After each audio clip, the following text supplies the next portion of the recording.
Hi, my name is Allie. As I just got introduced, I'm the director of the Customer Experience Department at Slack. If you're not familiar with us, we are a messaging platform for teams, real-time messaging to help you get your work done. I'm going to take you through a brief history of our company so you understand a little bit of why I'm here. So, 4 years ago, February 2013, we had no product, we had no customers, and there are 8 of us working on this thing that we thought people might use if we got lucky. Fast forward 1 year to February 2014, we launched a product. It was great. We had some customers, and we also had some more employees. We grew to 15. Another year later, we were up to 500,000 daily active users, and some money was coming in the door. And that's when we started going like, this is probably going to work out. We might have a little business here. Last year at this time, we were at 2.3 million daily active users. We had gone over 5x our ARR for that year. And finally, where we are today is we have 5 million daily active users. Our company has grown to over 800 people, and once you get over 500, you start counting in increments of like 25. You really don't know anymore. So this is where we are, and I say this not to brag, but more to explain what we've been through as a company, and specifically as the person who's been responsible for developing the support experience from day one. To support a company going through this growth, a business that has these needs, and customers coming on board this very new product. That's what I'm going to talk about today. But first, I'm going to take you on a little journey. We're going to take a little journey back to Plato, and specifically to Plato's theory of forms, and I promise this is all going to make sense in a minute. I would like you to visualize something. I would like you to visualize a chair. All right, you got it. So, Plato lived a long time ago, about 400 BC. Around that time, you might have thought of a chair like this, and maybe one like this. This is not a luggage rack from a hotel, that's a chair. And maybe a ceremonial throne. But we are in modern times. Perhaps you thought of a normal 4-legged dining chair. Maybe you're thinking of your overstuffed recliner at home that you're totally going to sink into and have a beer later. Maybe you are thinking more of a nice molded plastic Eames. And finally, you might be a Lannister, a Targaryen, or a Stark. This is your chair.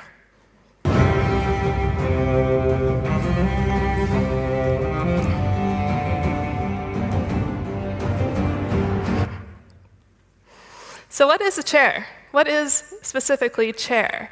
Plato theorized in the theory of forms that there is an abstract, perfect chair.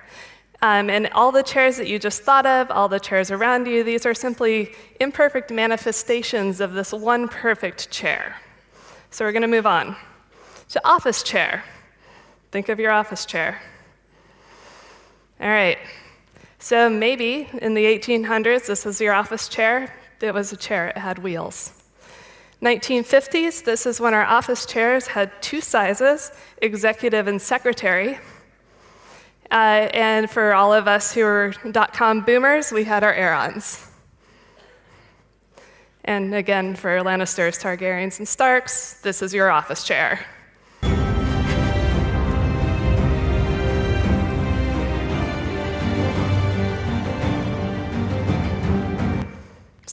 That's fun. All right, so what is office chair? Office chair is a chair in the proper theory of forms that has evolved through an essential need for a new manifestation. An office chair is something that is still a chair, but it is efficient. It helps us, it's ergonomics, it helps us be more comfortable. It gives us all the opportunity to squirm and fidget and slouch and get our work done. So office chair is still chair, it's just a different manifestation of chair. I'm going to move on. What is customer support? Visualize that. You might be thinking of this. And then it sounds like someone's picking up, but it's a voice that says, your call is important to us, but not important enough to answer. So then you're hanging on the line forever, and you're about to give up. You've been holding forever, and just when you're going to hang up, they come back on and say, your call is important to us. It's like, oh, good, because I was going to hang up, but now they're probably getting the president of the company, and that's why it's taking so long. Maybe that's what you thought of, or maybe it's this. Oh, I'm sorry, we have no midsize available at the moment. I don't understand. I made a reservation. Do you have my reservation? Yes, we do. Unfortunately, we ran out of cars. But the reservation keeps the car here. That's why you have the reservations. I know why we have reservations. I don't think you do. If you did, I'd have a car. See, you know how to take the reservation, you just don't know how to hold the reservation. And that's really the most important part of the reservation, the holding. Anybody can just take them.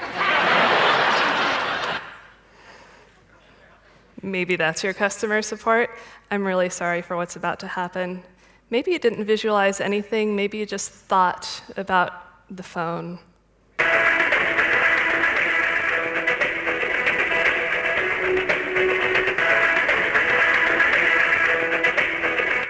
Okay, I'm sorry, that sound file, there's 5 seconds of music. That's it. It loops, it doesn't even loop well. Everyone in this auditorium has seen at least 12 cat GIFs that loop better than this. And companies think it's okay to let you go through this crappy 5-second loop of music for an indeterminate period of time. And yes, I said GIF, it's a hard G. Trust me, I know. So, what is customer support? Going back to Plato's theory of forms, what do we have here? All of the chairs you thought of were totally valid chairs. Ellen's customer support, Seinfeld's customer support, anything you thought of as customer support, that's valid customer support. But wow, it really sucks. This is kind of where we are as an industry. For 4 years, I have been responsible for designing, building, and executing good support experiences for customers, and this is where I am.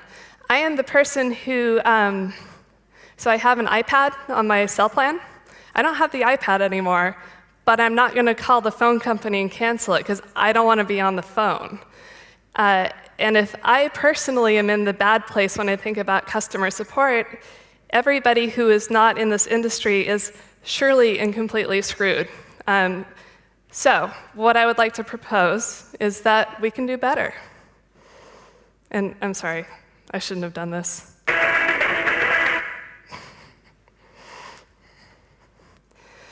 So we started talking about the chair. Chairs are great, but the chair needed to evolve as we spent more time sitting on our asses in front of computers. The chair evolved through a need for efficiency, through a need for better ergonomics, through advanced scientific materials and applications into office chair. And I'm going to postulate that in the same way that chair evolved into office chair to suit the needs of who we are as people today, customer support needs to evolve into something else that is better at serving us as humans and better at supporting companies and businesses. But I don't know what that is. So, let's think a little bit about the manifestations of evolution. So how do things go from chair to office chair? Sometimes there are seemingly tiny improvements. I showed this one before. This is actually Charles Darwin's office chair, and it was one of the very first proper office chairs. He just slapped some wheels on it, and then he could wheel around his laboratory. It worked out pretty well. This is Herman Miller's Sarah chair. This is actually the precursor to the Aeron rather than like a mod recliner. Underneath what looks like a standard foam chair is actually that high-tech plasticky weave that you get with an Aeron, covered with fabric so it looks okay in the living room. However, sometimes these evolutions aren't right, sometimes it's not the right thing. So this chair, although it's amazing, people loved it, they did market research and said, you know what, we don't really have a market for high-tech geriatric lounge chairs, and they scrapped it. So Herman Miller moved on. They started developing an Aeron prototype. This doesn't look like much. This looks like a chair with a bad back and seat. This is actually one of the first iterations of the seat and back that pan together. And this is actually the innovation that allowed all of us to slouch so effectively. And this has really made it into, I think, all of our postures. Everybody works on computers all day. We have a lot to owe to this. So all of these were iterations on an existing form, and they all ultimately built up to this. We have wheels on a chair, we have a seat and a back that pan together, we have a nice mesh that molds to our body, added some armrests, and this is how we get from something that doesn't suit our needs to something that does. We iterate, we experiment, we toss what doesn't work, we continue to dig on the things that do, and we end up with something better for us. I'm done talking about chairs. So now I'm going to move on to tips and tricks. So things that we have learned while iterating and experimenting in Slack while we built out our customer experience team. But I'm kidding. I'm not done talking about chairs. Almost. So we, as a team, I think we basically started out here. Our customer support in basically every way looked like a normal four-legged chair with some good intentions and nice ideas bolted onto it with a C-clamp. And in our case, it was kind of a low to mid-tier support tool, and we didn't have any automation, we didn't have any ability to sort well. Like, it was just one step above dealing with email and Gmail. So when you start a company, you have a lot of decisions to make, you have a lot of things to figure out. One of the things you have to think about is, how important is support to my company? And not every company needs to have amazing support. And I like to think of Pokemon Go as the flip side of what we have for Slack. So Pokemon Go, it's not very complicated. They don't have to worry about their monetization or distribution models because that's taken care of by the app stores. They don't have to worry about people needing support from the company in order to catch Pokemon because there are great forums online and there's Twitter. Like, they don't need to invest in this. But we were basically all the way on the other side of this equation. So with Slack, support, we realized, is a business-critical function. This can actually make the difference as to whether we succeed or fail as a company. And there are 3 reasons for this. One is that we were making a new product. We ourselves, Slack started as a video game company. We ourselves had been using basically what was a prototype of Slack for 3 years. So we knew how we used it. We knew what was important. But with a new product, you need to get feedback from customers. And when you're asking for feedback, you're asking for people to go out of their way to help you out. So that feedback process needs to be as smooth and as easy as possible, and it also has to be as transparent as possible. So one reason we needed good support was because we needed that good feedback pipeline. Another reason that we needed good support was that we were building a surprisingly complex product. So Slack, we've done a pretty good job of hiding a lot of the complexity so it doesn't look scary, but oh my God, is there a lot going on under the covers. And people start digging in, and they just need some more support to figure out what they're doing. And finally, the third thing, and perhaps the most important, is that we're building a business-critical product. And this is something that we never forget. If you're a customer of ours, we are asking you to trust us with your data. We're asking you to trust us with our security. We are asking you to trust us with reliability. Like, we will be there for you, but having a support experience that underlines that is hugely important in telling that story at all. However, providing a good support experience like that, it requires a lot of money. And one great thing about starting from scratch is that you can decide how much money you need to build the product and run the business that you want to build and run. So part of the pricing of Slack, part of the reason that we set the price point where we did, was we looked at the kind of support experience we wanted to provide as a company. We built that into the price of the product. So one of the universal issues faced by support teams is ticket volume and time management. When you're running a support team, your workload is not your own to manage. Your customers determine what your workload is for the day. So one thing that I thoroughly believe, just like fully, deeply in my heart, is that people want to do a great job at work, and people want to be autonomous. People want the information that they need to do their job well, and they want you to get out of the way and help them. So time management's really difficult for basically everybody on the planet, but when you are a support agent dealing with an unknown volume of work coming from you don't know where about what, time management can be really difficult.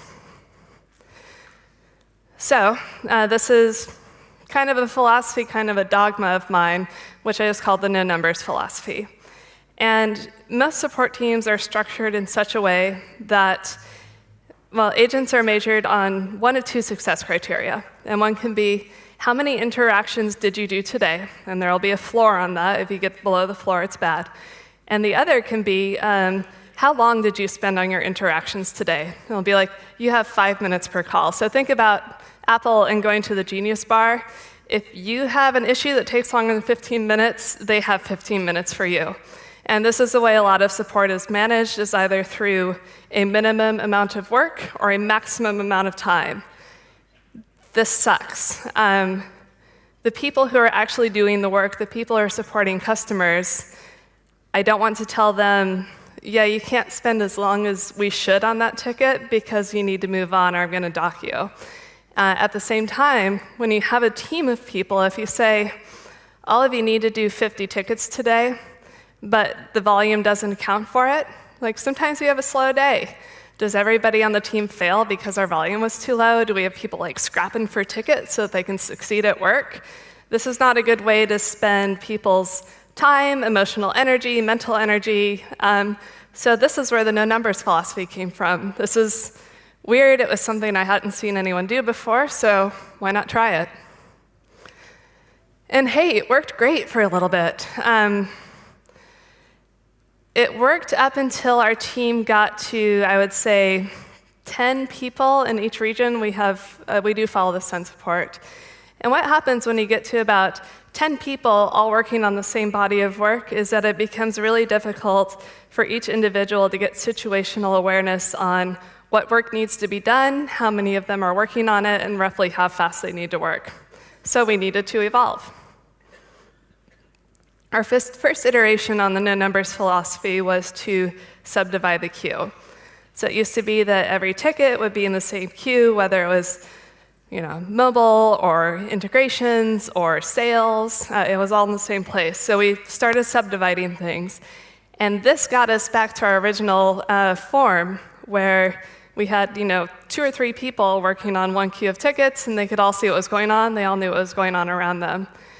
One thing to watch out for when you're iterating and experimenting and changing processes is emergent behavior. Because your experiments, you want to not only measure whether or not it's working, but you also want to see what the unanticipated knock-on effects were. So one thing we saw when we started subdividing the queues is everybody sort of magically remembered that they needed to have situational awareness of one another. And they started giving status updates like all the time, like going to lunch, standing up for 10 minutes, need to take a phone call.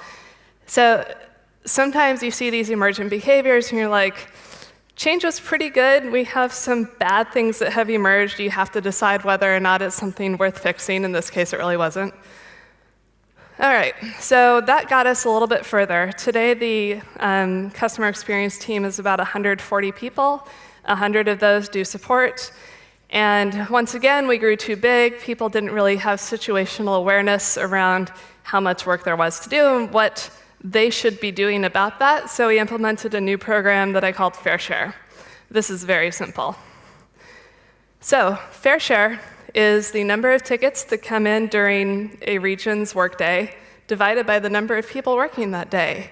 That's the red line. Each agent on our team has a dashboard so that they can see their own progress and their own contribution to what needs to be done during the day.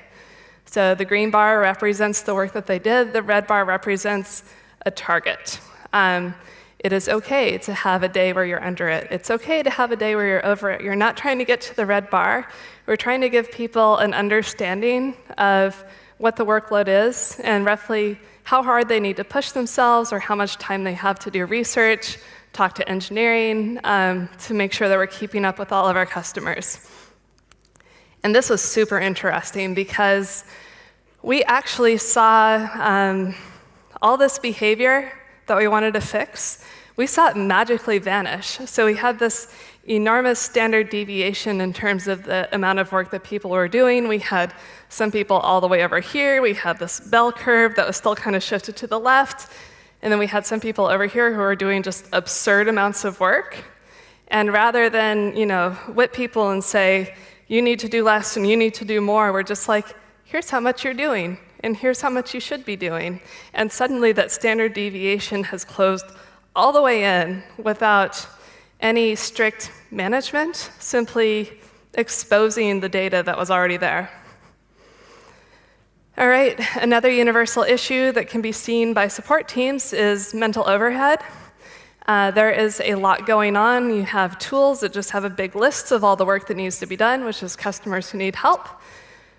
One thing that we discovered here is that building and displaying visual cues has been really useful. So imagine that you are a support agent, you look at a list of 5 tickets, one is a high-paying customer, one is a prospect, one is 15 seconds old, and one is 2 hours old.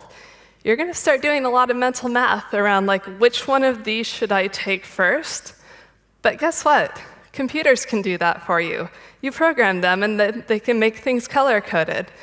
We use Zendesk. This is something that we've coded in. If you use Zendesk, you have this under SLAs. If it's red, people know that we need to take care of it soon. If it's green, it's kind of chill for a while. And the SLAs that we hold ourselves to internally are 4 times faster than what we advertise externally.